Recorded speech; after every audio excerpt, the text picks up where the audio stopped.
નો પેલા શરમ આવી જોઈએ કે ઠાકોર સમાજ અને આખા ગુજરાતના સુપરસ્ટાર વિક્રમભાઈ વિશે બોલો છો તો બોલવામાં થોડી મર્યાદા રાખો।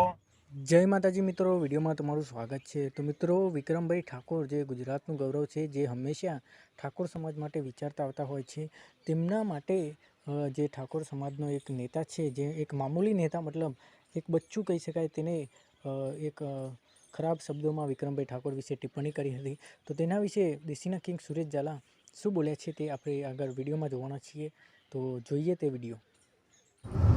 જય માતાજી મિત્રો, જય ઠાકોર સમાજ।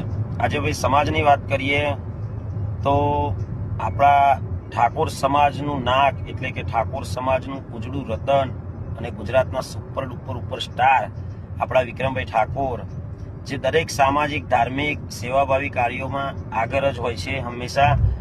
અને જે ભાઈ રાધનપુરના ભાઈ બોલ્યા, તો પહેલા તમે એટલું જાણી લો કે ભાઈ તમે કોના વિશે બોલો છો, કેમ કે તમે ઠાકોર છો અને ઠાકોર સમાજના દીકરા વિશે બોલો છો, તો તમને કોઈ અધિકાર નથી। તમને પેલા શરમ આવી જોઈએ કે ઠાકોર સમાજ અને આખા ગુજરાતના સુપરસ્ટાર વિક્રમભાઈ વિશે બોલો છો તો બોલવામાં થોડી મર્યાદા રાખો, કેમ કે વિક્રમભાઈ પોતાના માટે નહીં પણ દરેક સમાજના કલાકારો માટે એ આગળ વધ્યા છે અને દરેક સમાજના કલાકારો એમને રોજગારી મળે એની વાત થઈ છે। તો પેલા વાત જાણો, પછી આગળ દરેક શબ્દોનો ઉપયોગ કરો।